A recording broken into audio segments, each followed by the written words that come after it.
இதையெல்லாம் கொடுக்கிறவருக்கு நம்ம கொடுக்கக்கூடிய ஒரு காரியம் என்னதென்றால் துதி, சோத்திரம். கர்த்தரை மனசார சோத்துறீங்க, அது கர்த்தருக்கு நான் செய்ய வேண்டிய மினிஸ்ட்ரி. அதை விரும்புகிறார். சரீரத்தை கொண்டு ஆண்டவருக்காக செய்கிற ஒவ்வொரு காரியத்தையும் கர்த்தர் ஆராதனையா பார்க்கிறார். தன்னுடைய ஜனங்களுக்கு செய்கிற ஒவ்வொன்றையும் தனக்கு ஊழியம் செய்கிறதா கர்த்தர் பார்க்கிறார்.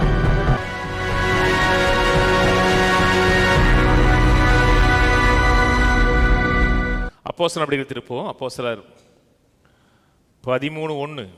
அந்தியோகியா பட்டணத்தில் உள்ள சபையிலே பர்னபாவும் நீகர் எனப்பட்ட சிமியோனும் சிரேனே ஊரனாகிய லூகியும் கார்பங்கு தேசாதிபதியாகிய ஏரோதுடனே கூட வளர்க்கப்பட்ட மனாயினும் சவுலும் தீர்க்கதரிசிகளாகவும் போதகர்களாகவும் இருந்தார்கள். அவர்கள் கர்த்தருக்கு ஆராதனை செய்து உபவாசித்துக் கொண்டிருக்கிற பொழுது பர்னபாவையும் சவுலையும் நான் அழைத்த ஊழியத்துக்காக அவர்களை பிரித்து விடுங்கள் என்று பரிசுத்த ஆவியானவர் திருவுளமற்றினார். ஆதி திருச்சபை எப்படி நடந்தது என்பதை குறித்து பேசுகிறது. அது ஆதி திருச்சபை, இது கடைசி கால திருச்சபைன்னு கிடையாது. நாம் இருக்கிறதும் அந்த ஆதி திருச்சபையுடைய தொடர்ச்சியில் தான் இருக்கிறோம். அன்னைக்கு இருந்த ஆவியானவர் தான் இன்னைக்கு இருக்கிறார். அன்னைக்கு இருந்த கிருபை தான் இன்னைக்கு இருக்கிறது.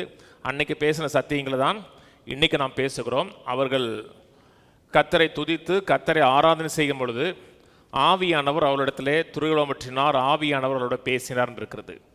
இன்றைக்கி கிறிஸ்தவத்தில் ஒரு சில மக்கள் தான் கர்த்தர் நம்மோடு பேசுவார் என்கிற உணர்வு இருக்கிறது.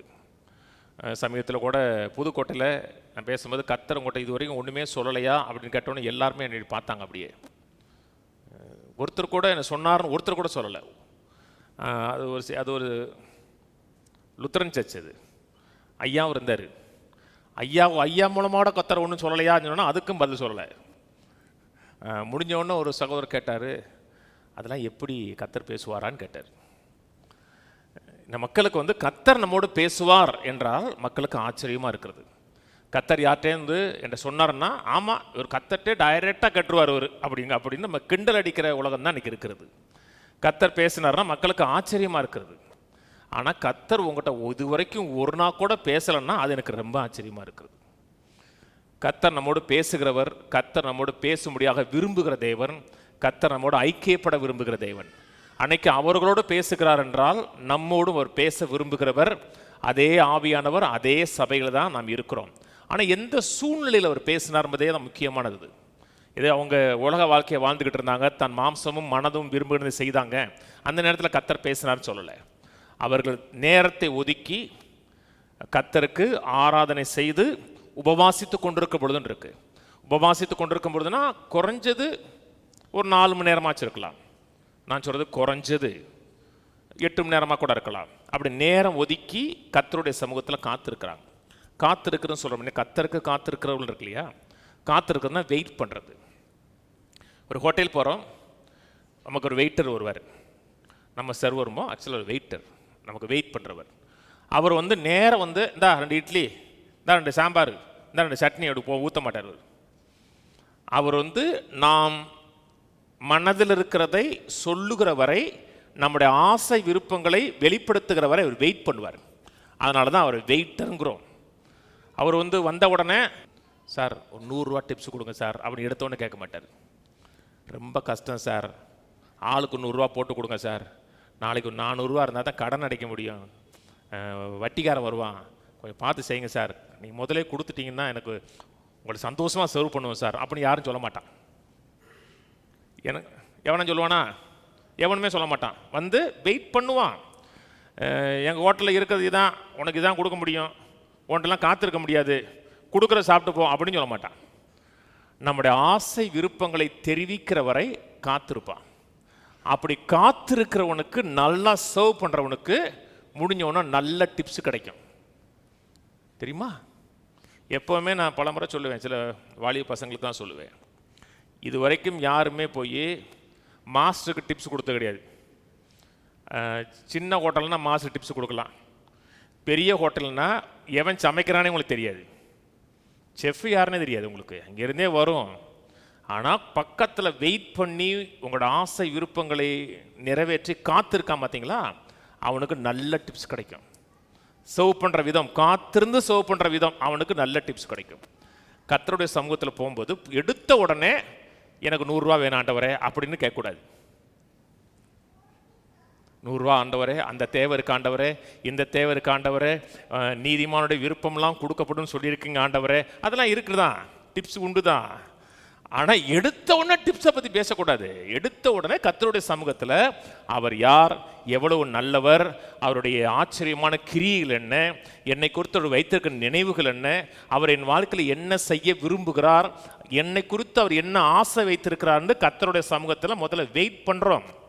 வெயிட் பண்ணதுக்கப்புறம் அவர் பேசுகிறார். அந்த அப்புறம் தேவைகள் சந்திக்கப்படுறதுலாம் இருக்கிறது. அவர்கள் கர்த்தருக்கு ஆராதனை செய்து உபவாசித்து கொண்டிருக்கும் பொழுது, உபவாசங்கிறது பட்டினி கிடக்கிறது கிடையாது. சில மக்கள் அப்படியும் உபவாசம் இருக்கிறாங்க. காலையில் இந்த லெந்து நாட்கள்லாம் உபவாசம் இருப்பாங்க.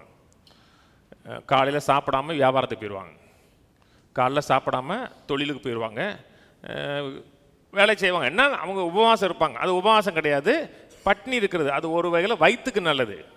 ஆனால் ஆவிக்குரிய வாழ்க்கைக்கு நல்லது. ஆவியானவர் பேசுவாரான்னு கேட்டால் அது கிடையாது, பட்டினி இருக்குது. உபவாசம் இருக்குதுன்னா என் மாம்சம் சொல்லுகிறதை நான் செய்யாமல், என் மாம்சமும் மனதும் விரும்புகிறதை செய்யாமல், உள்ள இருக்கிற ஆவியானவர் பேசுவதற்கு நான் இடத்தை உருவாக்கி கொடுக்கிறது. என் மனசு விரும்புகிறதெல்லாம் செய்கிறேன், என் மனது சொல்றதெல்லாம் நான் உடனே செஞ்சுறேன் அப்படின்னா உள்ள இருக்கிற ஆவியானவர் சத்தம் எனக்கு தெளிவாக கேட்காது. நேரம் ஒதுக்கி மாம்சத்துக்கு பட்டினி போடணும். மாம்சத்துக்கு பட்டினி போடணும்னா சோறு போடாமல் இருக்கிறது கிடையாது. அதனால தான் கண்ணத்தையன் சொன்னார், 2 இட்லி சாப்பிட்டு கூட உபவாசம் இருந்தார். 2 இட்லி சாப்பிட்றதுக்கு 10 நிமிஷம் ஆகி போயிடும், முடிஞ்சிடும். 10 இட்லி சாப்பிட்டீங்கன்னா உபவாசம் இருக்க முடியாது, ரெங்கு அப்படியே. அது என்னன்னா ஃபோக்கஸ் என்ன, மாம்சமும் மனதும் விரும்புகிறதை செய்யாமல் ஆண்டவருடைய சமூகத்தில் காத்திருந்து ஆண்டவரோட சித்தத்தை அறிவது, ஃபாஸ்ட் பண்ணுவது. இன்னைக்கு இருக்கிற உலகமே துரித உலகம்தான். அன்னைக்கு சமைக்கிறதுனா கஷ்டம் தெரியுமா. அன்னைக்கு கொஞ்சம் அப்படி நீங்கள் இது 2000 வருஷத்துக்கு முன்னாடி, 40 வருஷத்துக்கு முன்னாடி போங்க. காலையில் கம்மங்கஞ்சி கிட்டணும்னா முதல் நாள் கம்பை ஊற போட்டு குத்தணும் தெரியுமா. இன்னைக்கு இன்ஸ்டன்ட் மாவில் குத்தணும், விறகு எடுக்கணும், விறக பற்ற வைக்கிறதுக்கு 1/4 மணி நேரம் ஆகும். அது பிடிச்சி வைக்கிறதுக்கு ஒரு வேளை சமைக்கணும்னா அந்த நாட்களில் நெல் குத்தி சமைப்பாங்க தெரியுமா. நெல்லை குத்தி அரிசி எடுத்து இதெல்லாம் ஒரு வேளை 2 வேளை உணவு சமைக்கிறதுனாவே உங்களுக்கு பல மணி நேரம் ஆகும். அவங்க பல மணி நேரத்தை ஒதுக்கி வச்சுட்டு கர்த்தருடைய சமூகத்தில் காத்திருக்காங்க. அப்படி காத்திருக்கும் போது கர்த்தர் பேசுகிறார். தேவன் நம்முடைய வாழ்க்கையில் பேச விரும்புகிறார். நம்ம வாழ்க்கைக்கான தேவனுடைய நோக்கம் என்ன, திட்டம் என்ன என்பது தனிப்பட்ட இதில் பேச விரும்புகிறார். வார்த்தை பேசுது, வார்த்தையின் மூலமாக ஆண்டவர் பேசுகிறார். வார்த்தையின் மூலமாக பேசுகிறது மட்டுமல்ல, வார்த்தை தனிப்பட்ட இதிலையும் பேச விரும்புகிறார். அதாவது நமக்குள்ள இருக்க ஆவியானவர் நம்முடைய வார்த்தையின் மூலமாகவும் பேச விரும்புகிறார், தனிப்பட்ட இதில் ரேமாவை உள்ளிருந்து பேச விரும்புகிறார். நான் சொன்னது புரியுதுங்களா. பேசுகிறது ஆனால் வசனத்துக்கு இசைவாக இருக்கணும், அப்பாற்பட்டுக்கூடாது, வசனத்தோடு இணைந்து இருக்கணும். திடீர்னு ஆவியான சொல்லிட்டாரு, நீ இங்கே இருக்கிறது விருப்பம் இல்லை, பரலோகத்துக்கு வான்னு சொல்லிட்டாரு, அது ஆவியான சொல்லலை. ஏன்னா வசனம் சொல்லுது உன்னை நீடித்த நாட்களாக திருப்தி ஆக்குவேன்னு சொல்லியிருக்குது. ஆவியான சொல்லிட்டாரு உன்னை பணக்காரனுக்கு விருப்பம் இல்லைன்னு சொல்லிட்டாருன்னா அது ஆவியான சொல்லலை. ஆவியான சொல்லுது நான் வாழ்ந்திருக்க வேண்டும் என்று கர்த்தருடைய வார்த்தை சொல்லுது. நம்ம என்ன பேசினாலும் அவர் ஏற்கனவே பேசின வார்த்தைக்கு இசைவாக இருக்கணும். சொன்னார், சத்திய ஆவியான வரும் பொழுது உங்களை சகல சத்தியத்துக்குள் நடத்துவார், வருங்காரியங்களை உங்களுக்கு அறிவிப்பார் இருக்கு. வருங்காரியங்கள்னா பின்னாடி வரப்போகிற காரியம் மட்டுமல்ல, என் வாழ்க்கைக்காக அவர் வகுத்து வைத்திருக்க வருங்காரியங்களே அவர் சொல்லுவார். பர்சனலாக பேசக்கூடியவர். பேசுகிறார், ஸ்பெசிஃபிக்காக பேசுகிறார். அன்னைக்கு அவங்க கையில் பழைய ஏற்பாடு இருந்துச்சு. பழைய ஏற்பாடு இன்னைக்கு மொத்தமாக இல்லை, அங்கே இங்கே சுருள் இருந்துச்சு. ஏதோ ஒரு வேதத்தில் உங்களுக்கு ஒரு வேதம் இருக்கிறது. ஆனால் ஆவியானவர் ஸ்பெசிஃபிக்காக என்ன சொல்கிறாரு, பர்னபாவையும் பவுலையும் நான் அழைத்த ஊழியத்துக்காக அவர்களை பிரித்து விடுங்க. ஸ்பெசிஃபிக் பண்ணுறாரு. ரெண்டு பேர் பேரை சொல்லி பவுலையும் பர்னபாவையும் நான் அழைத்த ஊழியத்துக்காக செப்பரேட் பண்ணுங்கிறார். நாம் என்ன செய்யணும், எந்த இடத்துல செய்யணும், எப்படி செய்யணும் ஆவியானவர் தெரியும். ஸ்பெசிஃபிக்காக பேசக்கூடியவருங்க. கர்த்தர் குத்துமதிப்பா தெக்க போக சொல்லிட்டாரு. தெக்கன்னா எந்த தெக்க, ரொம்ப சவுத்துக்கு போனால் கன்னியாகுமரி போயிடலாம். கர்த்தர் சொல்ல மாட்டான்னு சொல்லலாம். ஆனால் கர்த்தர் எப்பொழுதுமே ஸ்பெசிஃபிக் பண்ணக்கூடியவராக இருக்கார். தனிப்பட்ட இதில் துண்டாக பேசக்கூடியவர் இருக்கிறார். இங்கே 2 பேரை அடித்து அனுப்பிவிடுன்னு சொல்லலை. பவுலையும் பர்னபாவையும் நான் அழைத்த ஊழியத்துக்காக பிரித்து விடுங்கள் கர்த்தர் சொல்கிறார். அதை கர்த்தருடைய நோக்கம். இது எப்படி நடக்குது என்றால் நேரம் ஒதுக்கணும். நேரம் ஒதுக்கி கர்த்தருடைய சமூகத்தில் கர்த்தருடைய பிரசன்னத்தை முதல்ல அனுபவிக்க நினைக்கணும். அதான் காத்திருக்கிறது. காத்திருக்கிறதுக்குன்னா மாம்சத்தை பட்டினி போடணும். மாம்ச சிந்தையை குறைச்சிட்டு கர்த்தருடைய சமூகத்தில் போனவன பெட்டிஷன் போடுற கிடையாது. நான் இதை விரும்புகிறேன், அதை விரும்புகிறேன், என் வாழ்க்கையில் என்ன பிரச்சனை இருக்குது, அந்த பிரச்சனை இருக்குது, அதெல்லாம் பிரச்சனையில் சொல்லிட்டு வர கிடையாது. நமக்கு என்ன வேண்டும் என்று அவர் அறிந்திருக்கிறான்னு சொல்லப்பட்டிருக்கிறது. வாயில சொல் பிரவாதற்கு முன்பாகவே அவர் எல்லாவற்றையும் அறிந்திருக்கிறான் இருக்கு. தெரியும். பிரேயர் ஆஃப் ஃபெய்த் பண்ணலாம், விசுவாச ஜெபம் பண்ணலாம். ஆனால் ரொம்ப முக்கியமானது அவர் விரும்பக்கூடியது, அவர் ஆராதிக்க விரும்புகிறார், அவருடைய சமூகத்தில் நேரம் செலவழிக்க விரும்புகிறார், அவரோடு பேச விரும்புகிறார், எனக்குள்ள என்ன வைத்திருக்கிறார், என் மூலமாக அவர் என்ன செய்ய விரும்புகிறார் என்பதை என்னிடத்தில் அவர் சொல்ல விரும்புகிறார். நான் என்ன நினைக்கிறேன், நான் என்ன செய்ய விரும்புகிறேன் என்பதை சொல்றதை காட்டிலும் அவர் என்ன நினைக்கிறார், அவர் எனக்குள்ள என்ன வைத்திருக்கிறார் என்பதை நாம் அறிய விரும்பணும். அதான் கிறிஸ்தவ வாழ்க்கை. மக்கள் சொல்லுவாங்க தெரியுமா, நானும் என் வீட்டாரும் என்றால் கர்த்தரையே, ஆனால் சேவிக்கிறாங்க கேட்டால் கிடையாது. அவங்க சேவிக்கிறேன்னு என்ன நினைக்கிறாங்கன்னா, நாங்கள் செவ்வாய்க்கிழமை சர்ச்சுக்கு போயிடுவோம், ஞாயிற்றுக்கிழமை சர்ச்சுக்கு போயிடுவோம், போவோம் வருவோம், அங்கே ஆண்டவர்கிட்ட பேசுவார், கர்த்தருடைய வார்த்தையை கேட்போம், சந்தோஷமாக இருக்கும். நீங்கள் சேவிக்கலை, யாரே உங்களுக்கு ஊழியம் செய்கிறாங்க. நான் சொன்னது புரியுதுங்களா? போவாங்க, வருவாங்க, உட்காருவாங்க, எந்திரிப்பாங்க. ஆண்டவர் நம்மகிட்ட பேசினார்ல, இன்னைக்கு ஆராதனை நல்லா இருந்துச்சுல, ஆண்டவர் நம்மோட இடைப்பட்டார்ல, நம்மளோட கவலையெல்லாம் மறந்துருச்சுல, கரெக்டு, தப்புன்னு சொல்லலை. உங்களுக்கு ஊழியம் நடந்திருக்கு. நீங்கள் ஊழியம் செஞ்சீங்களா? கிடையாது. நிறைய மக்கள் கிறிஸ்தவத்தில் பாட்டேக்கர்ஸ்னா வந்துட்டு அப்படி போவாங்க, அதில் இன்வால்வ் ஆகிறவர் கிடையாது. ஒரு சில மக்கள் தான் இந்த சர்ச்சிலையும் சரி அந்த சர்ச்சிலையும் சரி. இங்கே புஷ்பா, நம்ம நித்தீஷ், நம்ம யார் ஷாமுவேலு, அவங்களாம் சர்ச்சை தொடச்சி நீட்டாக சேரை போட்டு இங்கே வச்சுட்டு போகிறாங்க. அவங்க கர்த்தருடைய வேலையை செய்கிறாங்க, உங்களுக்கு செய்கிறாங்க. கர்த்தருடைய பணி நடக்கும்படியாக, கர்த்தருடைய காரியம் நடக்கும்படியாக, வேற இங்கே வேற எந்த டிஸ்டர்பன்ஸ் இல்லாமல் அவங்க காரியங்களை கர்த்தருக்காக செய்கிறார்கள்.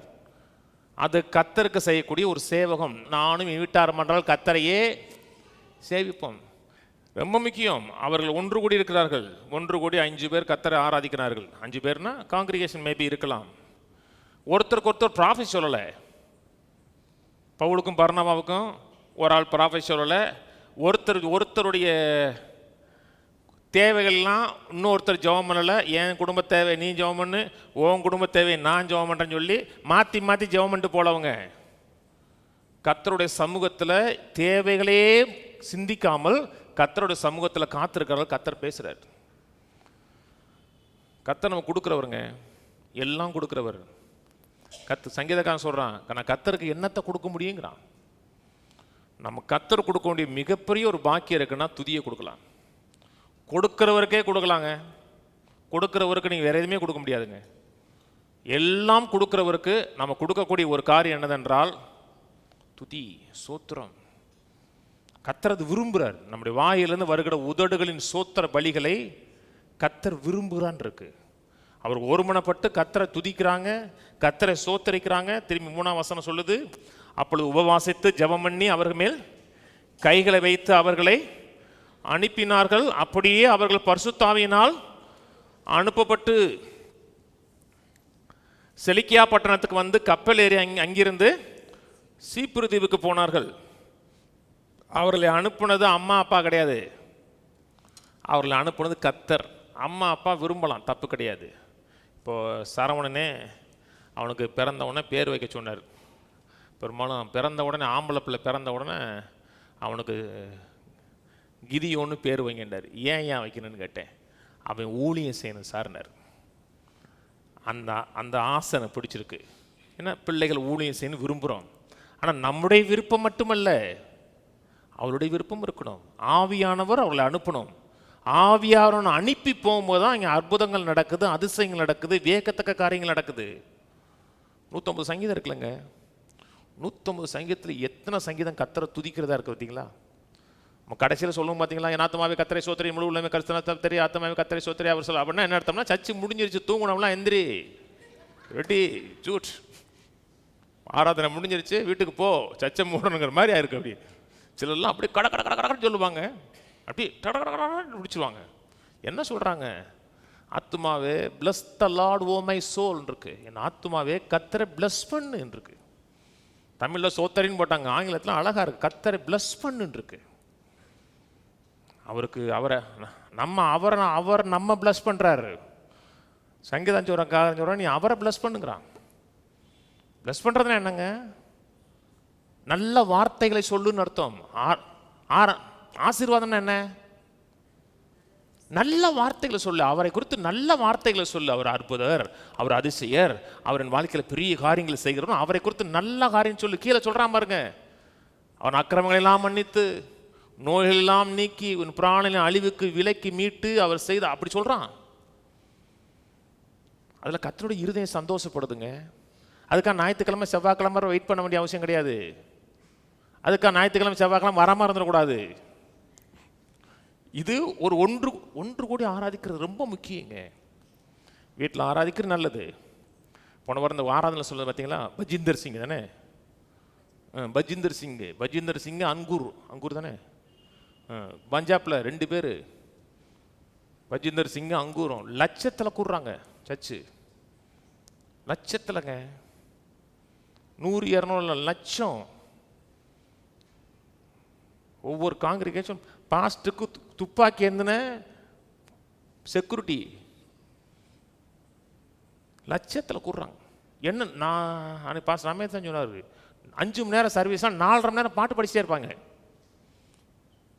நமக்கு வந்து இப்போ நான் 1.5 மணி நேரம் பாடினேன்னு வச்சுங்களேன், இருந்தாலும் 1.5 மணி நேரம் பாடுவான். 8 மணிக்கு ஆரம்பிச்சோன்னா 9:15 வரை முடிப்பான். நம்ம 9:05 போவோம். 2 பாட்டு பாடிட்டு சுருக்குன்னு முடிச்சுட்டு வந்துடுவோம். நான் கண்டம் பண்ணுறக்கால் இல்லை, ஒரு சிப் ரொம்ப முக்கியம். இங்கெல்லாம் ஒரு அம்மா பேய் பிடிச்சி ஆடிச்சு, பிரதர்லாம் அரண்டாரு, யாருமே பக்கத்தில் வர்ற, ஆடி ஆடி ஆடி ஆடி இங்கே வந்து விழுந்துருச்சு. ஒரு கேரளா அம்மா. நம்ம பேயை பற்றி பேசலை, பேயே போன்னு சொல்லலை, அப்பால போ சாத்தானேன்னு சொல்லலை. நான் பெரும்பாலும் இங்கே பேயை பற்றி பேசவே மாட்டேன். இயேசு நாமத்தில் பேய் பிசாசின் கிரிகளை கடிந்து கொள்ளுகிறேன் சொல்லவே மாட்டேன். நான் அதை மட்டும் சொன்னோம்னா ஸ்ட்ராங்காக சொல்லணும். கடிந்து கொள்றேன்னு சொல்ல, கடிந்து கொள்ளுகிறேன்னு சொல்லணும். அது ஏன்னா பிசாசுக்கு வந்து ஸ்ட்ராங்காக சொன்னால் தான் கேட்கும். நான் எதுவுமே சொல்ல மாட்டேன், ஆராதிக்கிறேன், பேய் ஓடும். ஏன்னா கர்த்தருடைய பிரசன்னங்கிறது அவர் பவர்ஃபுல்லானது. கார்பரேட் அனாயிட்டிங்கில் சுகமாயிரும். சுகத்தை பற்றி பேச வேண்டிய கிடையாது. கர்த்தரை எந்த இடத்துல மகிமைப்படுத்துகிறோமோ, அவர் என்னவா இருந்து தன்னை வெளிப்படுத்துகிறாரோ அந்த இடத்துல மக்கள் அதை ரிசீவ் பண்ணிடுறாங்க. ரொம்ப முக்கியம். பிள்ளைகளுக்கு ஒரு பொருள் வாங்கி கொடுக்குறோம், பிள்ளைகள் வந்து தேங்க்ஸ்ப்பா, I love you my daddy, நீங்கள் அப்பா ரொம்ப நல்லவர்னா எப்படி இருக்கும்? நமக்கு குளுந்துரும். அப்படியே இருக்காது? இருக்காதுமா? இருக்கும், ஆனால் வர்றதே கிடையாது. அவனுக்கு செய்ய கடமைப்பட்டவன் செஞ்சுட்டு போகிறான், அவனுக்கு அது தேங்க்ஸ் சொல்லணும். ஆனால் பிள்ளைகள் வந்து மனசார தேங்க்ஸ் சொல்லும் பொழுது அந்த இருதயம் சந்தோஷப்படும். 10 லட்சம் பேங்க்கில் டெபாசிட் பண்ண மாதிரி இருக்கும். ஏன் நமக்கு இருக்குன்னா, நமக்கு ஒரு தகப்பன் இருக்காரு, அவருக்கு அது விரும்புகிறார். அது சங்கீதக்காரன் சொல்கிறான் பார்த்தீங்களா, கர்த்தரை எக்காலத்திலும் ஸ்தோத்திரிப்பேன், அவரை துதிக்கும் துதி எப்பொழுதும் இருக்குங்கிறான். கையில் ஊதி சொல்லுவான், பரலோக பிதாவே உமக்கு நன்றி செலுத்துகிறேன், என் வாழ்க்கையில் எல்லாவற்றுக்கும் எல்லாமாக நீர் இருக்கிறதற்காக நன்றி செலுத்துகிறேன். என் வாழ்க்கையின் எல்லா தேவைகளையும் நீ சந்திக்கிறீர், நிறைவாக நடத்துகிறீர், குறைவில்லாமல் வாழ வைக்கிறீர். உம்மை நம்பின எனக்கு ஒரு குறையும் இல்லை. ஆமேன். அப்படி சொல்லிகிட்டே இருங்க, கர்த்தரை துதிச்சிக்கிட்டே இருங்க. கர்த்தரோட பிரசன்னம் உங்களுக்கு உணர ஆரம்பிப்போம். கொஞ்ச நேரத்தில் ஃபீல் பண்ண ஆரம்பிப்போம். முதல்ல ஃபீலிங்லாம் இருக்காது, கொஞ்ச நேரத்தில் ஃபீல் பண்ணுவோம். தேவனிடத்தில் நெருக்கமான ஒரு சீரியஸ் பேசுறது தெரியுமா? சங்கீதம் 23 முதல் 2 வசனம் கர்த்தரை குறித்து பேசுகிறான். 3வது வசனம் கர்த்தரோட பிரசன்னத்தை ஃபீல் பண்ணிட்டான். கர்த்தரன் மேய்ப்பராய் இருக்கிறான், தாழ்ச்சி அடையன், புல்லில் இடங்கள் மேய்த்து அமர்ந்த தண்ணீரில் கொண்டு போய் விடுகிறான்னு சொல்லிட்டு 3வது வசனம் கர்த்தருடைய பிரசன்னத்தை ஃபீல் பண்ணுறான். கர்த்தரை குறித்து பேசும்போதெல்லாம் கர்த்தருடைய பிரசன்னம் அந்த இடத்துல மேனிஃபெஸ்ட் ஆகும். ஆனால் வாயத்திறன்னு சும்மா சொல்கிற கிடையாது. ஒருத்தர் சொன்னார் அன்னைக்கு, நல்லவர்னு சொன்னார், நம்ம நல்லவர்னு சொல்லுவோம். அவர் வல்லவர்னு சொன்னார், நம்ம வல்லவர்னு சொல்லுவோம். அப்படி சொல்கிற கிடையாது. உங்களுக்கு ருசித்து பார்க்கணும்.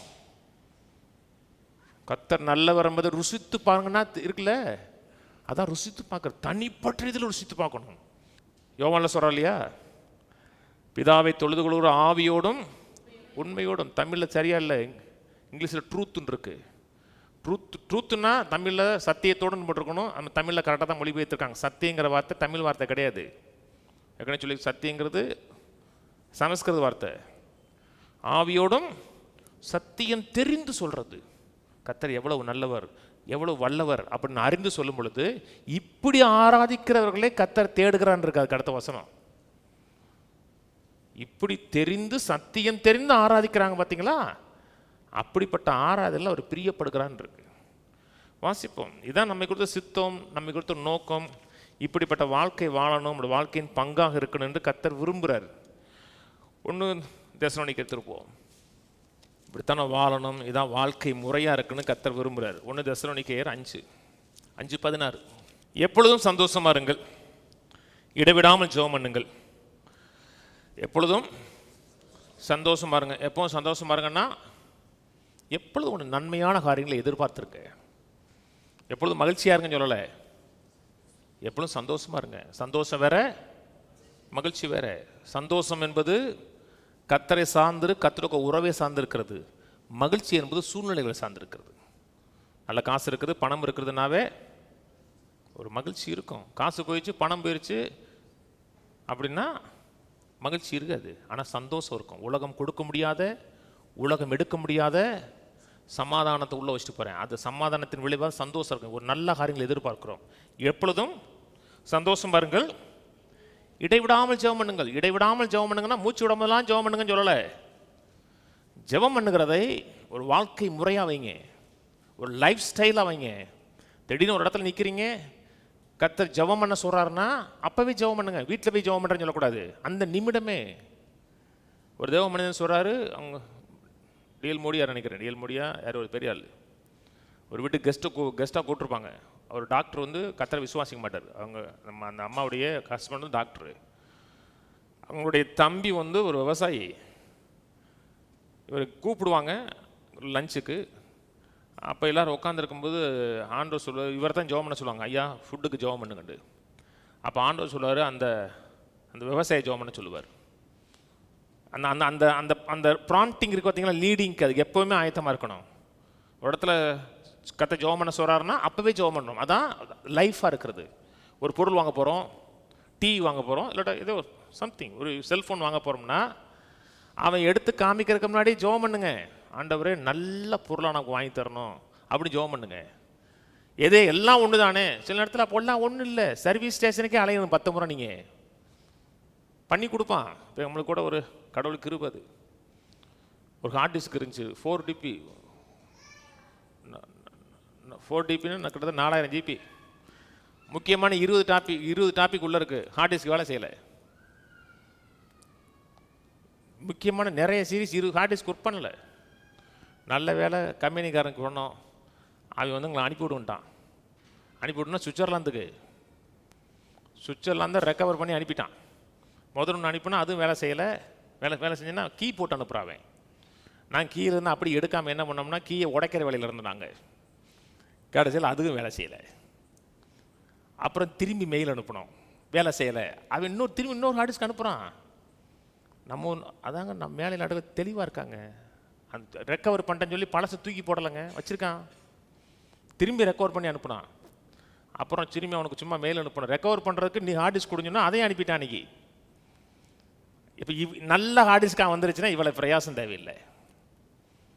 அவன் கொடுக்கும்போதே நல்ல பொருளை கொடுக்குற. கார் வாங்க போகும்போது ஆண்டவர் நல்ல காராக நல்ல ஓடுறதா காமிங்க அப்படி சொன்னோம்னா தேவையில்லாத பிரயாசத்துக்கு விளங்கிடலாம். சின்ன சின்ன காரியத்துக்கு ஜெபம் பண்ணுங்க. ஜெபம் பண்ணுறது ஒரு வாழ்க்கை முறையாக நமக்கு மாறிடுச்சுன்னா அதில் கர்த்தர் விரும்புகிறாரு. அது ஒரு நல்ல வாழ்க்கை முறைங்க. ஜெபிக்கிறோம்னா சும்மா ஜெபிக்கிறதில்ல, விசுவாசத்தில் ஜெபிக்கிறோம். கர்த்தர் காரியங்களை நடப்பிப்பார் விசுவாசிக்கிறோம். விசுவாசித்த உடனே நன்றி சொல்கிறோம். ஜெபிக்கிறது மட்டுமல்ல, இடைவிடாமல் ஜெபம் பண்ணுங்கள். அப்புறம் எல்லாவற்றிலையும் ஸ்தோத்திரம் செய்யுங்கள், இப்படி செய்வதே கிறிஸ்து இயேசுக்குள்ள உங்களை குறித்த தேவனுடைய சித்தமாக இருக்கிறது. ஜெபிங்கன்னு சொல்லலை வேதம், விசுவாசத்தில் ஜெபிங்கன்னு இருக்கு. விசுவாசம் ஜெபிங்கன்னா இது கர்த்தர் கொடுத்துருக்கிறான்னு விசுவாசிக்கிறோம். இதன் வாழ்க்கையில் கர்த்தருடைய சித்தமாக இருக்குன்னு விசுவாசிக்கிறோம். விசுவாசித்தபடினாலே பெற்றுக்கொண்டேன்னு விசுவாசிக்கிறோம். பெற்றுக்கொண்டேன்னு விசுவாசித்தபடினால ஸ்தோத்திரம் செலுத்துறோம். கடமைக்கு ஜெபிக்கலைங்க, சும்மா ஜெபிச்சு விடுவோம்ல. ஜெபிக்கிறோம், எதிர்பார்க்கிறோம், எதிர்பார்க்கிறதுனால ஸ்தோத்திரம் சொல்லுவோம். எல்லாவற்றிலும் ஸ்தோத்திரம் செய்யுங்கள், இப்படி செய்வதே கிறிஸ்து இயேசுவுக்குள் உங்களை குறித்த தேவனுடைய சித்தமாக இருக்குது. எல்லாவற்றுக்கும் ஸ்தோத்திரம் செலுத்துங்கன்னா முன்னாடி ஒரு உபதேசம் வந்துச்சு. அந்த உபதேசம் 1970 அமெரிக்கா வந்துச்சு. நம்ம எப்பவுமே லேட்டாக தான் பிக்கப் பண்ணுவோம். கெட்டதோ நல்லதோ லேட்டாக தான் பிக்கப் பண்ணுவோம். நம்ம நாட்டுக்கு 96 வந்துச்சு, ஒரு 20 வருஷம் கழிச்சு வந்துச்சு. எல்லாவற்றுக்கும் ஜெபம் பண்ணுங்கன்னா காய்ச்சல் வந்தாலும் ஸ்தோத்திரம் செலுத்துறது. ஆண்டவரே காய்ச்சல் கொடுத்ததுக்காக ஸ்தோத்திரம். போகும்போது கார் டயர் உடஞ்சிருச்சு, டயர் பர்ஸ்ட் ஆயிடுச்சுன்னா கர்த்தாவே டயர் பர்ஸ்ட் ஆனதுக்காக ஸ்தோத்திரம். கால் வலி வந்ததுக்காக ஸ்தோத்திரம். கடன் வந்ததுக்காக ஸ்தோத்திரம். அப்படி போய் சொல்லலைங்க. வேணா புத்தகத்தோட ஹெட்டிங் கூட சொல்லிடுறேன், துதியின் மூலமாக வெற்றி. அதான் அந்த புத்தகத்துடைய ஹெட்டிங்கே. எல்லாவற்றுக்கும் ஸ்தோத்திரம் சொல்லு. கால் ஒடிஞ்சா ஸ்தோத்திரம் சொல்லு. வீட்டுக்காரர் குடிச்சாருன்னா ஸ்தோத்திரம் சொல்லு. என்ன நடந்தாலும் ஸ்தோத்திரம் சொல்லு. கர்த்தர் உனக்கு கிரியை செய்வார். கர்த்தர் செய்யாத எதுக்குமே ஸ்தோத்திரம் சொல்லக்கூடாது. யாரே ஒருத்தன் உங்களுக்கு 4 அறை அரைஞ்சிட்டான், உங்களை ரோட்டில் 4 அறை. என்கிட்ட பாஸ்டர் நீங்கள் அடித்ததுக்கா நன்றின்னா, நான் உன்னை எப்போ அடித்தே மேன், உன்னை நான் பார்க்கவே இல்லையா மேன். எவனே ஒருத்தன் வியாதி கொடுத்தான், எவனே ஒருத்தன் தரித்திரத்தை கொடுத்தான், கர்த்தர்ட்ட போய் நன்றின்னு சொன்னீங்கன்னா நான் செய்யவே இல்லையாப்பார். நன்மையான எந்த ஈவும் பூர்ணமான எந்த வரமும் பரத்திலிருந்து உண்டாகி ஜோதியின் பிதாவினிடத்தில் இறங்கி வருகிற ஒரு காரியம் நல்லதா கர்த்தர்ட்ட வருது, அதுக்கு தேங்க்ஸ் பண்ணுங்க. எபிரேயர் 13 போவோம். இப்போ பார்த்தாலும் பாடுங்க. பாடுறது லைஃப் ஸ்டைலாக வைங்க. சமைக்கும் போது பாடுங்க, நல்லா சமையல் வருங்க, நல்லா டேஸ்ட்டாக வரும். வண்டி ஓட்டும் போது பாடுங்க, துவைக்கும் போது பாடுங்க. எப்பப்பெல்லாம் மனது வேற சைடு போதோ கர்த்தர் மேலே வைங்க. எபிரேயர் 13:15. ஆகையால் அவருடைய நாமத்தை துதிக்கும் உதடுகளின் கனியாகிய சோத்திர பலியை அவர் மூலமாக எப்பொழுதும் தேவனுக்கு செலுத்தக்கூடவும். அவருடைய நாமத்தை துதிக்கும் உதடுகளின் கனியாகிய. உதடுகளின் கனினா சத்தம் வரணும். மௌன ராகம் பாடக்கூடாது, சத்தமா. நீங்கள் பாடுறது உங்கள் பிள்ளை கேட்கணும், நீங்கள் பாடுறது உங்கள் வீட்டுக்காரர் கேட்கணும், உங்கள் மனைவி கேட்கணும், உங்கள் நண்பர்களுக்கு கேட்கணும். டீனு சுருதி அதெல்லாம் முக்கியம் இல்லை, அது மேலே பாடுறதுக்கு தான். வீட்டில் பாடுறதுக்கு நோ டீன், நோ சுருதி, நோ டைமிங். நான் இருந்துச்சுன்னா நல்லது, நான் சொன்னது புரியுதுங்களா? இல்லைனாலும் பாடுங்க. ஒரு கேசட்டை போட்டுட்டு அந்த கேசட்டே பாடுங்க. பாட பாட பாட ஒன்றாலும் சுருதி உண்டாகும், டைமிங் வரும் உங்களுக்கு. பாட பாட தான் வரும். கர்த்தரை செஞ்சிட்டே இருங்க. எப்பொழுதும் அவர் நாமத்தை துதிக்கும் உதடுகளின் சோத்திர பலிகள் அவர் மூலமாய் எப்பொழுதும் செய்யுங்க. எப்பொழுதும் செய்யுங்கன்னா ஒரு காரியத்தை எப்பொழுதும் ஜெபம் பண்ணுறது மாதிரி எப்பொழுதும் செய்யுங்க. அப்படி செய்யும் பொழுது 1 சொல்லுகிறார், வாசிங்களேன். 57. நம்முடைய கர்த்தராகிய இயேசு கிறிஸ்துவினாலே நமக்கு ஜெயம் கொடுக்கிற தேவனுக்கு ஸ்தோத்திரம். இன்னொரு சொல்ற எப்பொழுதும் எல்லா, அது 2 கொரிந்தியர் 2:14. கிறிஸ்துவுக்குள் எப்பொழுதும் எங்களை வெற்றி சிறக்க பண்ணி எல்லா இடங்களிலும் எங்களை கொண்டு அவர் அறிகிற அறிவின் வாசனை வெளிப்படுத்துகிற தேவனுக்கு ஸ்தோத்திரம். கிறிஸ்துவுக்குள் எப்பொழுதும் வெற்றி சிறக்க பண்ணுகிறார் என்றால் நாம் வெற்றி பெற வேண்டும்னு கர்த்தர் விரும்புகிறார். கவனிங்க, வெற்றியை சம்பாதிச்சு வச்சிருக்கிறார், சுகத்தை சம்பாதிச்சு வச்சிருக்கிறார், ஜெயத்தை சம்பாதிச்சு வச்சிருக்கிறார், கடனற்ற வாழ்க்கையை சம்பாதிச்சு வச்சிருக்கிறார். அவர் ஒன்றுமே வெற்றியை கொடுக்க வேண்டிய அவசியம் கிடையாது, வெற்றியை ஏற்படுத்தி வைத்திருக்கிறார். அவர் ஏற்படுத்தி வைத்திருக்கிற வெற்றி எப்பொழுது நம்முடைய வாழ்க்கையில் ரிலீஸ் ஆகும்னா துதியின் மூலமாக தான் ரிலீஸ் ஆகும். துதிக்கும் பொழுது அவர் மேனிஃபெஸ்ட் ஆவதற்கு, அவர் வெளிப்படுவதற்கான வாசலை நம்ம திறந்து கொடுக்குறோம். சுகமாக்க வேண்டிய அவசியம் இல்லை. சுகமாக்க அவருடைய தழும்புகளால் சுகமானோன் இருக்கு. என் தேவன் தம்முடைய ஐஸ்வரியத்தின்படி என் குறையெல்லாம் கிறிஸ்து இயேசுவுக்குள் நிறைவாக்கி விட்டார்னு சொல்லுது. இதெல்லாம் டண்டீலாக இருக்கு. ஆனால் என் வாழ்க்கையில் வந்து அவர் வெளிப்படுத்துவதற்கு துதி என்பது வாசலை போல இருக்கு. முக்கியம். வியாதி இருந்துச்சுன்னா ஆண்டவருடைய தழும்புகளால் என்னை சுகமாக்குனதுக்காக நன்றி, என்னை ஆரோக்கியப்படுத்தினதுக்காக நன்றி. டாக்டர் ரிப்போர்ட் வந்து வாய்ப்பே இல்லைன்னா கூட கர்த்தாவே என்னை சுகமாக்கி ஆரோக்கியப்படுத்தி நான் இந்த பூமியில் உடைய நாமத்தை மகிமைப்படுத்துவதற்கு கர்த்தர் செய்த அதிசயங்கள் எல்லாம் எனக்கு சொல்லுவதற்கு நீ கிருபை பாட்டினதுக்காக நன்றின்னு சொல்லும் பொழுது, அவர் என்ன செய்திருக்கிறாரு சொல்லும் பொழுது அவர் மேனிஃபெஸ்ட் ஆவார். அந்த இடத்துல இருக்கிறத சொல்லலைங்க, அவர் என்ன சொன்னாருன்னு சொல்லும் பொழுது எப்பொழுதும் எப்பொழுதும் வெற்றி சிறக்க பண்ணுகிறார். வெற்றி ஏற்கனவே இருக்கிறது. அது நம்முடைய வாழ்க்கையில் செயல்படுவதற்கு துதி ரொம்ப முக்கியம். தேங்க்ஸ் கிவிங் முக்கியம். நன்றி சொல்றது முக்கியம். கடன் இருக்கு, கடன் அடைக்க முடியல,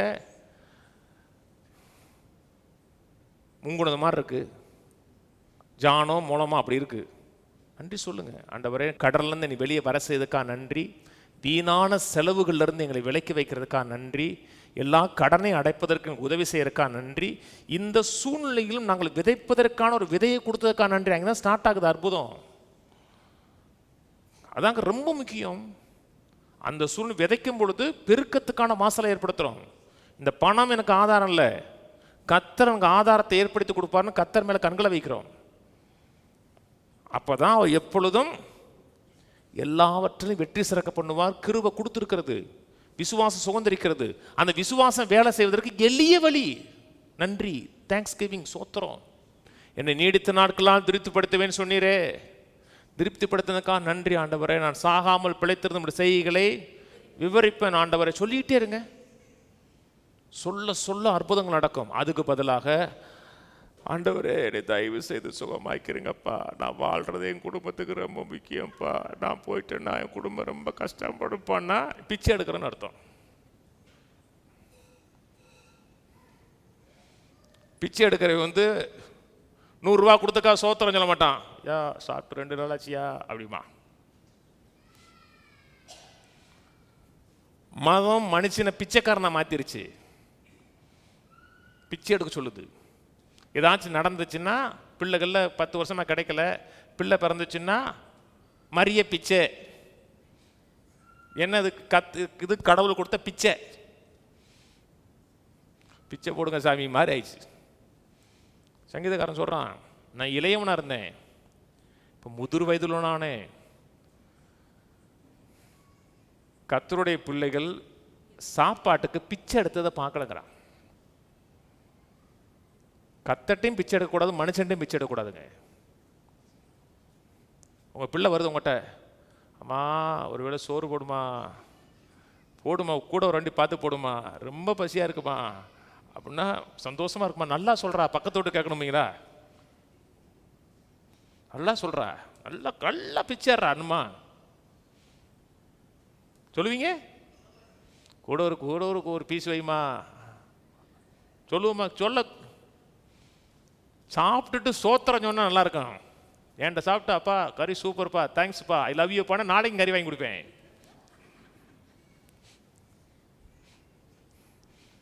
பிச்சை எடுத்தா வச்சுக்கணும் கிடையாது, நானே சாப்பிட்டு வந்துடுவேன்.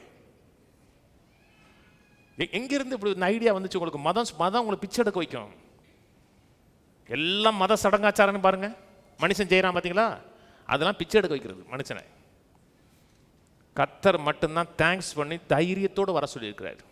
குடும்ப பிரச்சனை இருக்கலாம், தீர்க்க முடியாத குடும்ப பிரச்சனை இருக்கலாம், என்ன பிரச்சனை பண்ணாலும் சொல்யூஷன் கிடைக்காம இருக்கலாம். கர்த்தர்ட்ட ஞானத்தை கேளுங்க. ஞானத்தை கேட்கறது மட்டும் இல்லை, கேட்கிறவன் அதை பெற்றுக்கொண்டதா விசுவாசித்து கேட்க சொல்றாரு. யாவருக்கும் சம்பூர்ணமாக கொடுக்கிற இடத்தில் விசுவாசத்தோடு கேட்கணும். கேட்ட உடனே ஆண்டவரே இந்த பிரச்சனையை டீல் பண்ணதற்கான ஞானத்தை கொடுத்ததுக்காக நன்றி, கிருபையை கொடுத்ததுக்காக நன்றி. அந்த எண்ணங்கள்லாம் வந்து அப்படி மோதும் பொழுது ஐயோ அவ்வளோதான் நினைக்கும் போது இல்லை ஆண்டவர் இது சொல்யூஷன் கொடுத்ததுக்காக நன்றி, வாசலை திறந்து கொடுத்ததுக்காக நன்றின்னு சொல்லும் பொழுது கர்த்தரை மகிமைப்படுத்துகிறோம். கர்த்தர் அந்த இடத்துல கிரியை செய்வதற்கான வாசலை திறந்து கொடுக்குறோன்னு அர்த்தம். இல்லைங்க முடிஞ்சு அது முத்திருச்சுங்க. கர்த்தர் என்னைக்குமே முத்துன்னு சொல்கிறதே கிடையாது. எப்போவுமே தெரிசேவே, எப்பொழுதுமே ஒரு வழி இருக்கிறது. அந்த வழியை உருவாக்குறவர் கர்த்தர். மத்தேயு திருப்போம். மத்தேயு 15:32. பின்பு இயேசு தம்முடைய சீசர்களை அழைத்து, ஜனங்களுக்காக பரிதபிக்கிறேன். இவர்களிடத்தில் 3 நாள் தங்கியிருந்து சாப்பிட ஒன்றுமில்லாது இருக்கிறார்கள். இவர்களை பட்டினியா அனுப்பிவிட எனக்கு மனதில்லை, வழியில் சோர்ந்து போவார்களே. யாருமே கர்த்தர்ட்ட கேட்கல. 3 நாள் சாப்பிடலை, 3 நாள் அப்படி உட்காந்துருக்குறோம். அமேசிங்க. அவங்க 3 நாள் எப்படி சாப்பிடாம உட்காந்து கேட்டாங்க தெரியல. இவனை பற்றி அவர் சிந்திக்கிறாருங்க. நம்மளை குறித்து நம்ம அநேக நேரத்தில் சிந்திக்க மாட்டோம். நம்மளை குறித்து கர்த்தர் சிந்திக்கிறார். உங்கள் பிள்ளைகளை குறித்து பிள்ளைகள் சிந்திக்குதா, நீங்கள் சிந்திக்கிறீங்களா? நான் தாங்க சிந்திக்கிறேன். இவங்களை பற்றி இவங்க ஒரு நாள் கூட சிந்திச்ச மாதிரி எனக்கு தெரியவே இல்லைங்க. நான் தான் சிந்திக்கிறேன். என்ன செய்யலாம், ஏது செய்யலாம், எப்படி உங்களுக்கு லைஃப்பை ஏற்படுத்தி கொடுக்கலாம். நான் தான் ஒவ்வொரு முறையும் சிந்திக்கிறேன். ஒவ்வொரு முறையும் கேட்பேன், என்னடா செய்ய போகிறீங்க? நான் தான் கேட்பேன். அவங்க கதை தான் சொல்லுவாங்க. நல்ல பெற்றோர்கள் பிள்ளைகள் மேலே கவனமாக இருக்காங்க.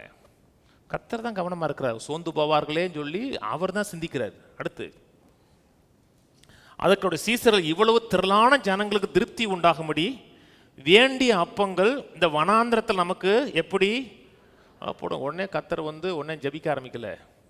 ஓ தேவனே, 30,000 பேருக்கு நான் எப்படி சோறு போட ஆண்டவரே. ஓ அப்பா, ஓ தேவனே, இவ்வளவு பெரிய கஷ்டத்தை கொடுத்துட்டீங்களே, பிள்ளைகள்லாம் அழுகுதே. ஓ ஆண்டவரே, பிள்ளைகள் அழுகிறது செவியில கேட்கலையா, விதவைகள் அழுகிறாங்களே. ஓ தேவனே, மனங்கு மிறங்க மாட்டீங்களா, எனக்கும் கொஞ்சம் பசிக்குது ஆண்டவரே. அப்படி கேட்கவே இல்லை அவர். நம்ம பண்ணுற ஜெபம் அப்படித்தான் இருக்கும். ஏதாச்சும் கதறினாராங்க. பிள்ளைகள் கஷ்டப்படுமே, பிள்ளைகள் பசியில் இருக்குமே, முதியோர்கள் பசியாக இருப்பாங்களே, ஏதாச்சும் உதவி செய்யுங்க ஆண்டவரை கேட்கலங்க. கீழே அதற்கு இயேசு, உங்களிடத்தில் எத்தனை அப்பங்கள் உண்டு என்று கேட்டார். அவர்கள் 7 அப்பங்களும் சில சிறு மீன்களும் உண்டு. அற்புதம் ஆரம்பிப்பதற்கு எப்பவுமே கர்த்தரை நோக்கி பார்க்கணும். முறுமுறுக்கிறவர்கள் விதைக்க மாட்டாங்க. ஏன்னா முறுமுறுக்கிறவர்கள் கர்த்தர் மேலே ஃபோக்கஸ் இருக்காது. கர்த்தரை அவங்க நம்ப மாட்டாங்க. கர்த்தரை நம்மளே முறுமுறுக்க மாட்டான்.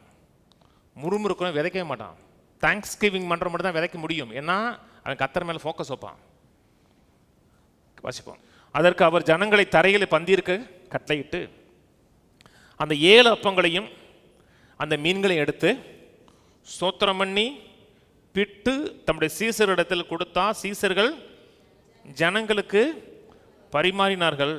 எல்லாரும் சாப்பிட்டு திருப்தியடைந்தார்கள். மீதியான துணிக்கைகளை 7 கூடை நிறைய எடுத்தார்கள். மேலே போ. அந்த 7 அப்பங்களையும் மீன்களையும் எடுத்து ஸ்தோத்திரம் பண்ணார். 7 அப்பம் மீன், இன்னொருத்துல 5 அப்பம் 2 மீன். நீடை பார்க்கல, கையில் இருக்க சீடை பார்த்தாரு. ரொம்ப பேர் இப்போ நீடைத்தான் பார்ப்பாங்க, கையில் இருக்க சீடை பார்க்க மாட்டாங்க. ஒவ்வொரு நீடையும் பூர்த்தியாவதற்கு ஒரு சீடு இருக்கு, ஒரு விதை இருக்கு. அது சீடு மாதிரி. என்ன செஞ்சார்? சோத்திரம் பண்ண, ஃபோக்கஸ் மேல் கர்த்தர் மேல் வைக்கிறார். பெருகுது, எல்லாரும் சாப்பிட்டார்கள். ஒரு மிராக்கிள் நடக்குது. மிராக்கிள் நடக்கும்போது கண்ணீர் விடலை, கவலைப்படலை, கூக்குரல் இடலை. ஃபெய்த் என்னைக்குமே கூக்குரலாதுங்க, அழாதுங்க. சில நேரத்தில் அழுகிறோம். அழுறதுன்னா ஆண்டோட அன்பை நினைச்சு அழுகிறோம், அது வேற. அது ஆண்டோட பிரசன்னத்தில் அழுகிறது, அது வேற. அது உங்களால் நீங்கள் நிப்பாட்டினா கூட நிப்பாட்ட முடியாது, அது வேற. தன்னால் அது வேற. ஆனால் கவலையை நினைச்சு அழுவாங்க தெரியுமா, அது ஃபெய்த் கிடையாது. அதில் கர்த்தரை மனசார சோத்துறீங்க, அது கர்த்தருக்கு நாம் செய்ய வேண்டிய மினிஸ்ட்ரி. அதை விரும்புகிறார். 100 காரியம். திரும்பி அப்போஸ்தலர் 13 வாங்க. 13 3ஆம் வசனம். 2ஆம் வசனத்தில் ஆவியானவர் பேசுகிறாரு. பவுலையும் பரமாவையும் பிரித்து விட செய்கிறார். அப்பொழுது உபவாசித்து ஜெபம் பண்ணி அவர்கள் மேல் கைகளை வைத்து அவர்களை அனுப்பினார்கள். அப்படியே அவர்கள் பரிசுத்த ஆவியினால் அனுப்பப்பட்டு செலிக்கியா பட்டணத்துக்கு வந்து கப்பல் ஏறி அங்கிருந்து சீப்ரு தீவுக்கு போனார்கள். சலாமி பட்டணத்தில் வந்த பொழுது அவர்கள் யூதருடைய ஜெபாலயங்களில் தேவ வசனத்தை பிரசங்கித்தார்கள். யோவானும் அவர்களுக்கு உதவிக்காரனாக இருந்தான். யோவான் மினிஸ்ட்ரி பண்ணான்னு சொல்லலை, யோவான் இந்த பிரித்தெடுக்கப்பட்டவர்களுக்கு ஊழியம் செய்கிறவனாக இருந்தான். அது ஒரு மினிஸ்ட்ரிங்க. கர்த்தருடைய நோக்கத்தில், கர்த்தருடைய திட்டத்தில் நாம் கர்த்தருக்காக ஏதோ ஒன்று செய்கிறோம் பார்த்தீங்களா, அதையும் கர்த்தர் தனக்கு செஞ்சதாக பார்க்குறாரு, தனக்கு செய்யக்கூடிய ஒரு ஊழியமாக பார்க்குறாரு. பிரதர் வந்து கேமரா எடுக்கிறாரு, அவர் ஊழியம் செய்கிறாரா? செய்கிறாரா இல்லையா? செய்கிறாரு. இது எல்லா மக்களுக்கும் டெலிகாஸ்ட் ஆவதற்கு, பல மக்கள் பலனடைவதற்கு அவர் பின்னாடி நின்று ஊழியம் செய்கிறார். ஊழியம் செய்கிறதுனா மேலே ஏறி பாடுறதோ பிரசங்கம் பண்ணுறது கிடையாது. நம்ம கர்த்தருடைய நோக்கம் திட்டம் நிறைவேறுவதற்கு நம்ம செய்கிற ஒவ்வொரு காரியத்தையும் கர்த்தருக்கு செய்கிற பணிவிடையாக கர்த்தர் பார்க்குறாரு. கர்த்தர் செய்கிற மினிஸ்ட்ரிங்க அது. கர்த்தருடைய இருதயம் சந்தோஷப்படுங்க. 2 வசனம் காமிக்கிறேன் உங்களுக்கு. ரோமர் 12 கெடுங்க. ரோமர் 12 முதல் வசனம். அப்படி இருக்க சகோதரரே, நீங்கள் உங்கள் சரீரங்களை பரிசுத்தமும் தேவனுக்கு பிரியமான ஜீவ பலியாக ஒப்பு கொடுக்க வேண்டும் என்று தேவனுடைய இரக்கங்களை முன்னிட்டு உங்களை வேண்டிக் கொள்கிறேன். இதுவே நீங்கள் செய்யத்தக்க புத்தியுள்ள ஆராதனை. புத்தியுள்ள ஆராதனை, ஒர்ஷிப்பு, தேவனுக்கு செய்யக்கூடிய ஒரு ஆராதனை. லிவிங் சாக்ரிஃபைஸுங்கிறாரு, தேவனுக்கு பிரியமான. அப்படி இருக்க சகோதரரே, உங்கள் சரீரங்களை, நான் சரீரத்தை கொண்டு ஆண்டவருக்காக செய்கிற ஒவ்வொரு காரியத்தையும் கர்த்தர் வந்து ஆராதனையாக பார்க்குறாரு. நான் சொன்னது புரியுதுங்களா? வாயை கொண்டு மட்டுமல்ல, நம்ம சரீரத்தை கொண்டு கர்த்தருக்காக செய்கிற ஒவ்வொரு காரியமும் ஆராதனை. அது செத்த ஆராதனை சொல்லல. பழைய ஏற்பாட்டு காலத்தில் பலிகள்லாம் செத்துரும், முடிஞ்சிடும். இது வாழ்க்கையே ஆண்டவருக்காக செய்யக்கூடிய ஆராதனைங்கிறார். அது ஒரு லைஃப் ஸ்டைலுங்க.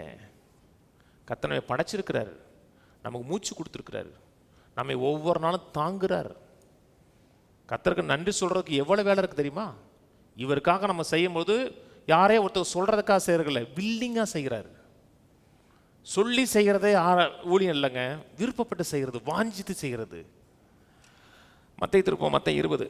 இன்னைக்கு சிருஷ்டிகரை தொழுது கொள்ள உலகம், சிருஷ்டி தான் தொழுது கொள்ளுது. அதுக்குன்னு சொல்லியிருக்கலையா, யானை 10 பேரை முதிச்சு கொன்றுச்சுன்னா யானையை சுட மாட்டாங்க, யானையை கொண்டுட்டோம்னா நம்மளை சுட்டுருவாங்க. என்ன சிருஷ்டியை கும்பிடுது, சிருஷ்டிகரை கும்பிடுறது கிடையாது. பூமி தாய், பூமி தாயை காப்பாற்றணும். பூமி தாய் ஒரு நாள் எரிஞ்சு போகும்னு சொல்லுது பைபிள், தெரியுமா? இந்த பூமி தாயை எரிச்சிட்டு புதிய பூமி உருவாகும். அப்போ அந்த பூமி தாய் இல்லை,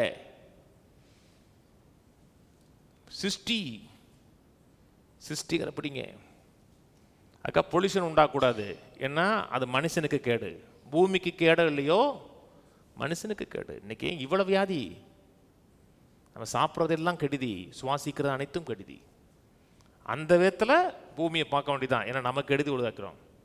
ஆனால் மான் முக்கியமா மனுஷன் முக்கியமானா மனுஷன்தான் முக்கியம். இதை கேட்டு சுற்றாதீங்க, அது கவர்மெண்ட் பார்த்துக்க. நான் கர்த்தருடைய நோக்கத்தை சொல்கிறேன். மத்தேயு 20:25. அப்பொழுது இயேசு அவர்களை கிட்ட வர செய்து, புறஜாதியாருடைய அதிகாரிகள் அவர்களை இருமாப்பாய் ஆளுகிறார்கள் என்றும் பெரியவர்கள் அவர்கள் மேல் கடினமாய் அதிகாரம் செலுத்துகிறார் என்றும் நீங்கள் அறிந்திருக்கிறீர்கள். உங்களுக்குள்ளே அப்படி இருக்கலாகாது. உங்களை எவனாகிலும் பெரியவனாக இருக்க விரும்பினால் அவன் உங்களுக்கு பணிவிடைக்காரனாக்கம் வேலை செய்யட்டுங்கிறார், உனக்கு பணிவிடை செய்யட்டுங்கிறார். கீழே, உங்களை எவனாகிலும் முதன்மையாக இருக்க விரும்பினால் அவன் உங்களுக்கு ஊழியக்காரனாக இருக்க கடவன்.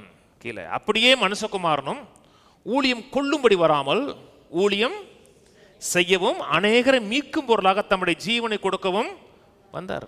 அவர் ஊழியம் கொள்ள வரல, ஊழியம் செய்ய வந்தார். மக்களுக்கு ஊழியம் செய்யறதுலாம் பிடிக்காது.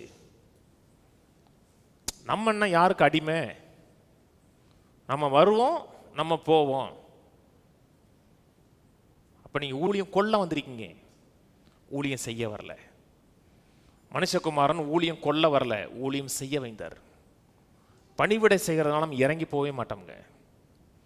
நான் சிங்கப்பூரில் 2019 ஒரு பாச செமினார் போனேன். அந்த தலைமை பாசுக்கு அடுத்தவர் குப்பையில் போய் எடுத்தார் அவர். அவங்கெல்லாம் ஒரு காலத்தில் அப்ரோச் பண்ண அந்த அளவுக்கு டாப்பில் இருக்கிறவங்க, அங்கே இருக்க குப்பையில் எடுத்து கொண்டு போய் போட்டுக்கிட்டு இருந்தார் அவர். ஒவ்வொரு மக்கள்கிட்டையும் மனமுகந்து அப்படி சிரிச்சு பேசுனாங்க. அதான் ஊழியம் செய்கிறது. ஏன் ஊழியம் செய்கிறோம்னா, இந்த ஜனங்கள் அவருடைய ஜனங்கள், அவருடைய ஜனங்களுக்கு செய்கிற எல்லாமே அவருக்கு செய்கிறது மாதிரி. கர்த்தர் ஃபோர்ஸ் பண்ணவே மாட்டாருங்க. மேலே சொல்ற, மேலே போடு. அப்படியே இயேசு அவர்களை கிட்ட வர செய்து புரஜாதிகளுடைய அதிகாரிகள் அவர்களை இருமாப்பி ஆளுகிறார். இருமாப்பாருன்னா ஃபோர்ஸ் பண்ணுறாங்க, ஃபோர்ஸ் பண்ணி ஆள்றாங்க. பிசாசு ஃபோர்ஸ் பண்ணுறவன் தெரியுமா உங்களை. அதனால் இந்த செய்வனை வைக்கிறாங்க பார்த்தீங்களா, செய்வனை வச்சுட்டாங்கன்னா பிசாசு பிடிச்சிட்டான்னா அவனுடைய கண்ட்ரோலில் நடக்கும். கர்த்தர் யாருமே கண்ட்ரோல் பண்ண மாட்டார் தெரியுமா. நம்மளை படைச்சவருங்க, படைச்சு அவரை வெட்டி வழி போனால் கூட இந்த பூமியை தாங்கிட்டு தான் இருக்காரு. அவர் ஒரு செகண்ட் பூமியை தாங்கலைன்னா நம்ம கொலாப்ஸ் ஆயிடுவோங்க. ஒரு மில்லி செகண்டு தாங்கட்டாக பூமி கொலாப்ஸ் ஆயிரும். தாங்குறாரு. மனுஷன் விலகி போனால் கூட திரும்பி அவனை மீட்டாரு. சிருஷ்டிப்புலையும் அவருக்கு சொந்தம், நம்ம மீட்டதன் அடிப்படையில் சொந்தம். அப்படி இருந்தும் நாம் மனம் விரும்பி அவரிடத்தில் ஆராதிக்க வந்தால் தான் விரும்புவார். ஃபோர்ஸ் பண்ண விரும்ப மாட்டாருங்க. மனம் வில்லிங் ஆண்டவரை ஆராதிக்க விரும்புகிறேன், உங்களுடைய நோக்கங்களை திட்டங்களை நிறைவேற்ற விரும்பினா கர்த்தர் பிரியப்படுகிறார். நமக்கு ஊழியம் செய்ய விரும்புகிறாருங்க. அந்த மேலறை சம்பவத்தை பார்த்தோம் பார்த்தீங்களா, ஆண்டவர் வந்து கால்களை கழுவ விரும்புகிறாரு. அவர் யாருங்க, படைச்சவர். அதனால தான் பேதுரு வேணான்னு சொன்னார், நீங்கள் கழுவலாமான்னாரு. எனக்கு பேதுரு ரொம்ப பிடிக்குங்க. ஏன் தெரியுமா, கேட்பாரு, தப்புனா உடனே மனம் திரும்புவார். அடுத்த செகண்ட் மனம் திரும்பினாருங்க அவரு. நான் உன்னை காலை கழுவுனா அவன் பங்கு இல்லைன்னு சொன்ன உடனே ஐயா அப்பா ஐயோ பங்கு தானே முக்கியம், ஃபுல்லாகவே கழுவி விடுங்கிறான். Yielding spirit. அப்படியே கர்த்தர் விரும்புகிறார். கர்த்தர் தன்னுடைய ஜனங்களுக்கு சேவகம் பண்ண விரும்புகிறார். தன்னுடைய ஜனங்களுக்கு நீங்கள் செய்கிற ஒவ்வொன்றையும் கர்த்தருக்கு செய்கிறதா பார்க்குறாரு. இப்போ நான் உங்களுக்கு பணிவிடை செய்கிறேனா, ஆனால் நான் அவருக்கு நான் செய்கிறேன். நான் உங்களுடைய ஊழியக்காரன் கிடையாதுங்க, அவருடைய சர்வெண்ட்டுங்க நான். அதனால தான் எங்கள் அன்றைக்கி வந்துட்டு என் மைண்டை சொன்னேன், ஏதோ ஒரு காரியம் பேசும்போது, டே நம்ம அவர் விரும்புறதாண்டா செய்யணும் நீ. என்ன அவரோட வேலைக்காரங்கடா நம்ம நீ. நம்ம விரும்புறதில்ல, அவர் விரும்புகிறத செய்யணும். நமக்கு விருப்பமோ விருப்பம் இல்லையோ இன்னும் அவருடைய சர்வெண்ட் நம்ம. நான் உங்களுக்கு செய்யும் பொழுது அவருக்கு நான் செய்கிற பணி மாதிரி. நான் சொல்கிறது புரியுதுன்னா, உங்கள் வீட்டு வேலைக்காரன் கிடையாது, அவர் வீட்டு வேலைக்காரன்.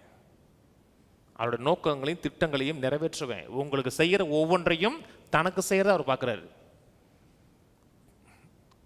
புரியுதா? கடைசியாக ஒரு வசனம் படித்து முடிப்போம், அடுத்த வாரம் தொடருவோம். மத்தேயு 25:34 வசனம். கர்த்தரை ஆராதிக்கிறது மட்டும் இல்லைங்க, கர்த்தருடைய காரியங்களில் கர்த்தருடைய நோக்கங்களில் நம்ம இன்வால்வ் ஆகணும். 34 வாசிப்போம். 25:34. அப்பொழுது ராஜா தமது வலது பக்கத்தில் நிற்கிறவர்களை பார்த்து, வாருங்கள் என் பிதாவினால் ஆசீர்வதிக்கப்பட்டவர்களே, உலகம் உண்டானது முதல் உங்களுக்காக ஆயத்தம் பண்ணப்பட்டிருக்கிற ராஜ்யத்தை சுதந்திரித்துக் கொள்ளுங்கள். பசியாயிருந்தேன், எனக்கு போஜனம் கொடுத்தீர்கள். தாகமாயிருந்தேன், என் தாகத்தை தீர்த்தீர்கள். அந்நியனாயிருந்தேன், என்னை சேர்த்து கொண்டீர்கள். வஸ்திரமில்லாதிருந்தேன், எனக்கு வஸ்திரம் கொடுத்தீர்கள். வியாதியாயிருந்தேன், என்னை விசாரிக்க வந்தீர்கள். காவலில் இருந்தேன், என்னை பார்க்க வந்தீர்கள் என்பார். அப்பொழுது நீதிமான்கள் அவருக்கு பிரதியுத்தரமாக, ஆண்டவரே, நாங்கள் எப்பொழுது உம்மை பசியுள்ளவராக கண்டு உமக்கு போஜனம் கொடுத்தோம்? எப்பொழுது உம்மை தாகமுள்ளவராக கண்டு உம்முடைய தாகத்தை தீர்த்தோம்? எப்பொழுது உம்மை அந்நியராக கண்டு உம்மை சேர்த்து கொண்டோம்? எப்பொழுது உம்மை வஸ்திரம் இல்லாதவராக கண்டு உமக்கு வஸ்திரம் கொடுத்தோம்? எப்பொழுது உம்மை வியாதி உள்ளவராகவும் காவலில் இருந்தவராக கண்டு உம்மிடத்தில் வந்தோம் என்பார்கள்.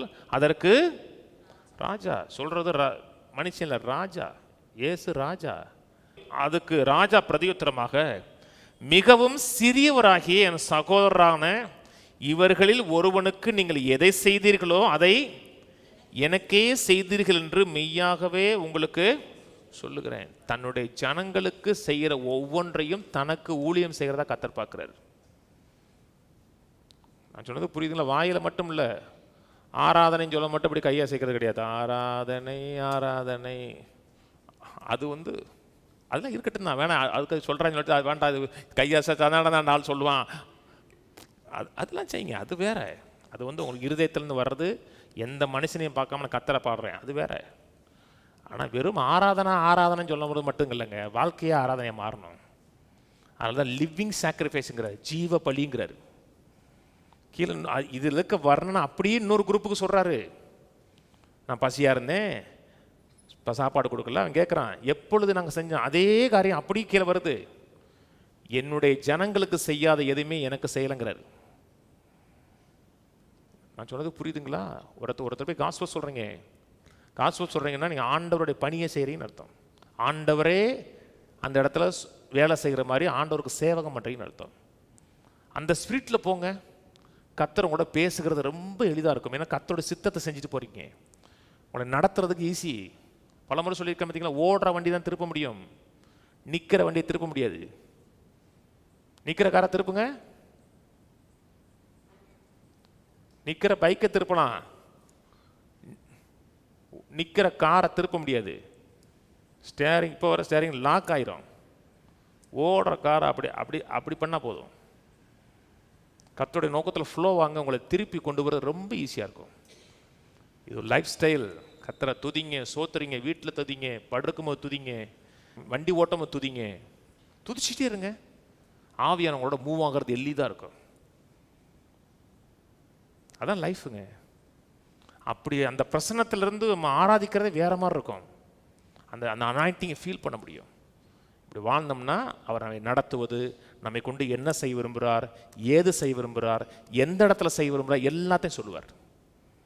பழகுங்க, கர்த்தரை நடத்துவார். எழுந்து நிற்போம், கர்த்தருக்கு நன்றி செலுத்துவோம். பிதாவே உம்மை துதிக்கிறோம், ஸ்தோத்திரிக்கிறோம்.